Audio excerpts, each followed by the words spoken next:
Hello, I am here with Claire Jackson, who did the Idea Explosion Challenge um, a few weeks ago, and actually won the Moog Grandmother. Somewhere in the frame. I'm not Yeah, you sure can where. see in the bottom frame over there. Yeah, how you doing, Claire? I'm doing great. Great. How are you?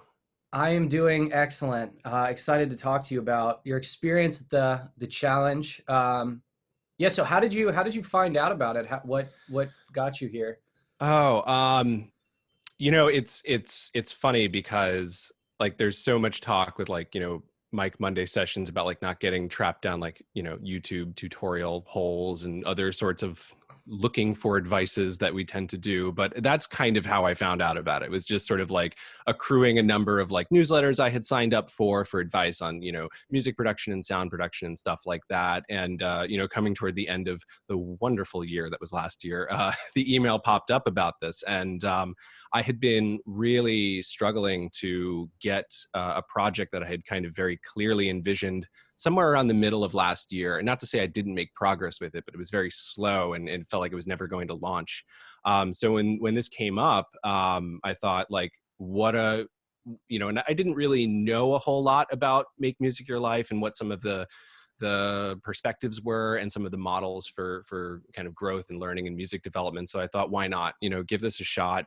If this is about, generating ideas, it was interesting because I don't consider myself limited in coming up with ideas, but executing them was always a serious problem.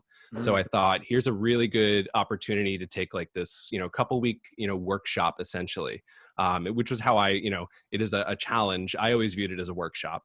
And to take this workshop, come up with a bunch of ideas. If at the end of the day, or at the end of the challenge, I don't get maybe the process or something, I'm going to have like a whole bunch of stuff to work with, which was sort of the point, I think.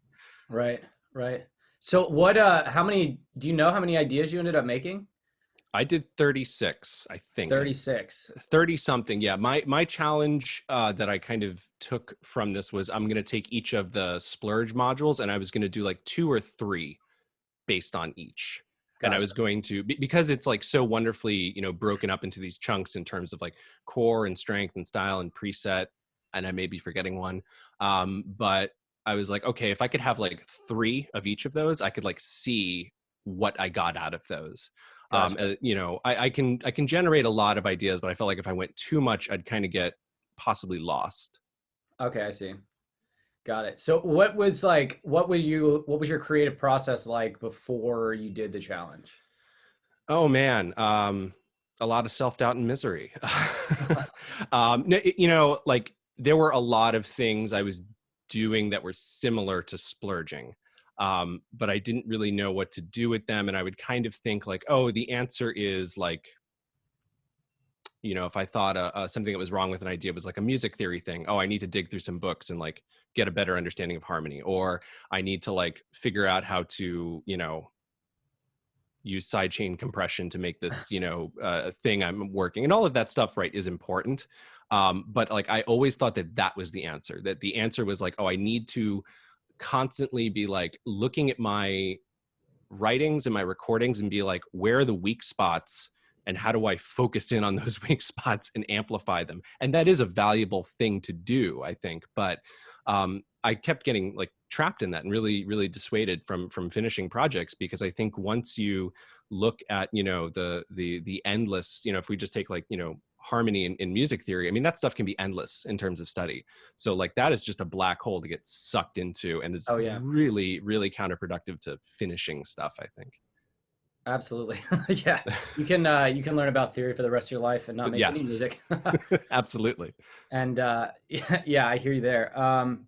So what were kind of your musical goals before you did the challenge, and have they changed at all? Um, really it was focused on my new project, which is called Construct. And that was, there was a lot of musical ideas, there were a lot of emotional ideas I had attached to it. In terms of the process of what I was doing with that, I don't know. I would get lost in like, oh, I hear a sound in my head.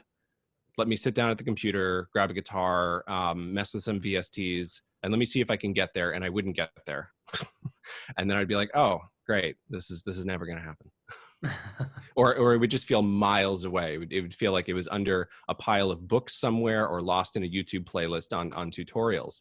I had a lot of, I think, healthy things I was doing in my process, but it was, it was very, I guess, stunted.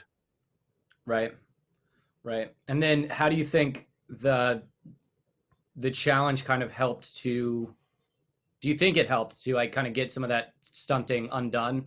Oh yeah, totally. I mean, I'm now doing a track a week releasing, which sometimes is a little chaotic and a bit stressful. Yeah, I hear you. But like I couldn't have done that without this. And I think, the reason why, and I had talked about this in sort of like my final answers of the challenge, was that it kind of reminded me of where I was musically when I was much younger. I grew up playing guitar and playing in bands, and a part of that process often is like getting in a room and jamming and see what happens, i.e. Right. splurging. Yeah, and, exactly. and that's really challenging to do with the state that many of us who are I guess predominantly solo musicians, but especially sort of computer-based musicians who are working with VSTs. It's like, how do you jam with that? And I think more than anything else, the challenge really got me to finally be able to like jam in my DAW more than anything else. Like I feel, obviously there are like steps that don't exist where it's like, okay, I wrote a riff and now I'm going to write a drum part and now I'm going to write a bass part. Some of that's, spontaneity isn't as organic as being in a room with a bunch of people and having everyone come up with their ideas at once. But this was the closest I had felt to like being able to just jam and come up with ideas. Like to me, splurging and jamming, I often refer to them as just jams now, because that's kind of what they are to me. And it's been, especially for someone who has a background in playing in like rock bands, that is monumental for like a computer, now me being a computer-based musician doing everything on my own. Right. Yeah, no, it is. So I thought the same thing because I was in bands as well. And like, that's like the songwriting process. You get like five people in a room and just kind of like do whatever. And then something comes out of that. And yeah, that's essentially what splurging is. Um, so yeah, how has the grandmother been? And has that changed your process? Um, Well, it has definitely changed my process because I'm still using a lot of VST synths, but now I'm not a great keyboardist. I'm naturally a guitar player. So a lot of the stuff I do that's keyboard, I'll like plunk it out in MIDI, and then I'll just fire MIDI over to the grandmother and have it track, which is different from like, oh, put everything in the piano scroll and then export. So part of my process has gotten a little bit longer now, because now I'm sort of dealing with basically a living instrument.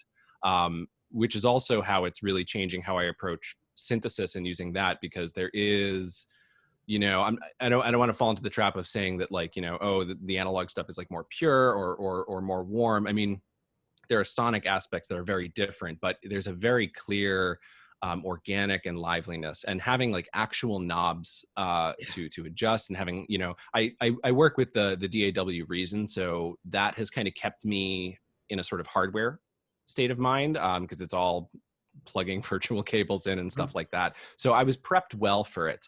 But it's gotten me to think in some very different ways. And I don't know if I would have been able to make as much progress with it were it not for kind of the things I learned from the Idea Explosion Challenge.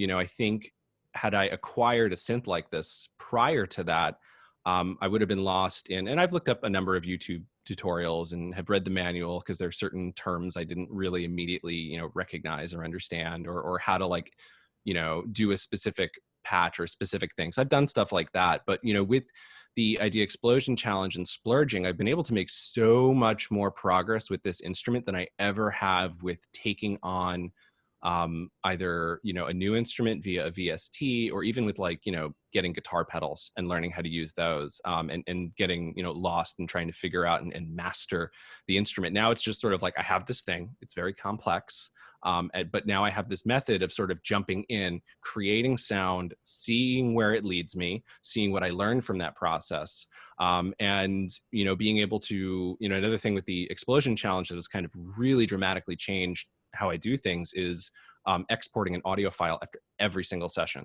Hmm. which now puts like a solid cap on or a stamp in time of like, so okay, I used the grandmother for this one thing, as opposed to and then exported it so I can listen to it later, as opposed to like, oh, I used it for this and now I'm going to jump into a session that I did 2 or 3 days ago and be like, I don't know what I was doing. For some reason I soloed this track because I was focusing on this and now I'm lost. Yeah, yeah, I know the feeling. I have a sub fatty, so it's like, yeah, Nice. I totally feel there's something very nice about having knobs, Hmm. and being able to actually like twist a physical thing. Yeah. Um, yeah, has anything else, like some people they do this and they're like, oh, I splurge everything now. Has anything else in your life changed since you did the challenge or?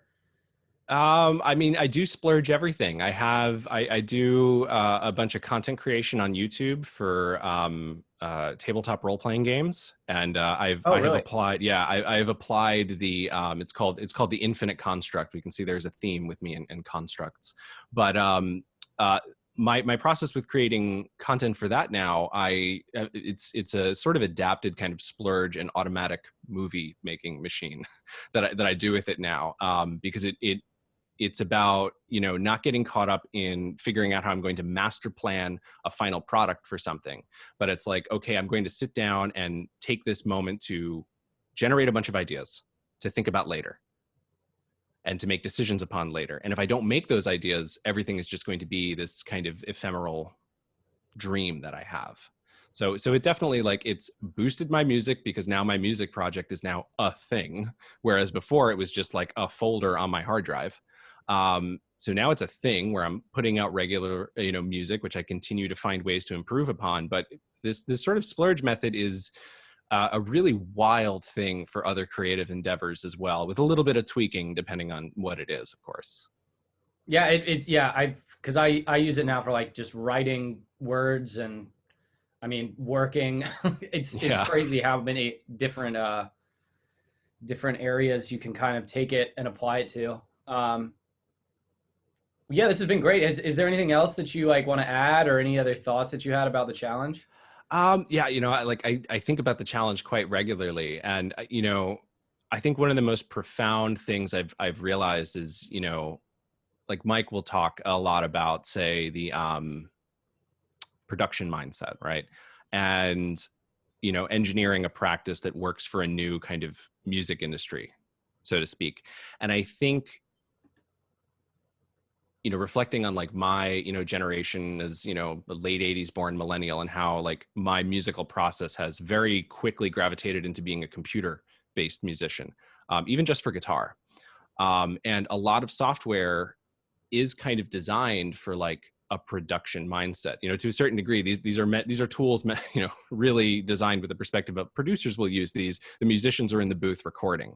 Right. And one of the things with this challenge, I think, is that it really shifts and takes into account the current musical, like, cultural landscape of how a lot of us musicians now produce music with computers. It isn't, it's no longer sort of like musician and then producer and a whole bunch of other people. It often is like just musician. And what I found is like really incredible with splurging, and going through, especially toward the end of the challenge, with learning the kind of truncated automatic music machine, um, is that now this whole apparatus of like my creativity, what I do with my instruments, and how I record them is now all sort of a part of this process. It's Right. really changed. Yeah, it's just changed how I use my computer, musically now, which is really fascinating. Yeah, do you feel like your computer is more of like an instrument now? Is that Yes, it is. It is an instrument, often a gaming device, which it has been less of now, and especially because when you're faced with trying to figure out how to perfect a track or something, and you kind of think, well, this sucks. I guess I'm going to go play Skyrim or something like that. Like, that doesn't happen as much now, because it's like, okay, I'm going to do a splurge. I may have like a terrible opinion about this, which was the opinion of my like first early core splurges, where I was actually really crushing, because I was like, oh God, like this idea I had in my head was wretched. Most of the tracks I brought to completion now were from that first week. That's amazing. Yeah, it's funny how like sometimes the ones you think are bad end up being the good ones, you know? Totally, yeah, yeah. It's a trip to listen back to it and just be like, that was not nearly as awful as I thought, or like I can see why I thought it was awful. You know, because it's like a potential track out of context. But now that I'm removed from it and I've probably forgotten about it, I can go back and be like, oh, I can see where this will work in a song, which is really awesome. That's amazing. That's amazing. Um, well, yeah, I guess this has been great, Claire, and I'll see you in the Discord, right? Yeah, you're in the Yep, Discord. I'm in the Discord. I'm often lurking in the live chat for the live streams, so I will be around. But thank you so much, and thanks to Mike and everyone at Make Music Your Life, because it's a really awesome community with some really amazing creative ideas. Absolutely. Oh, and is there any is there anywhere like online people can find your music? Do you want to share that or? Yeah, sure. Constructmusic.bandcamp.com, I think. Yeah, however Bandcamp sorts those links. Construct Music. I think there are a couple other constructs out there that are like metal adjacent, which is what I am. But my name is on those things. So Construct Music in Bandcamp. Perfect. Cool.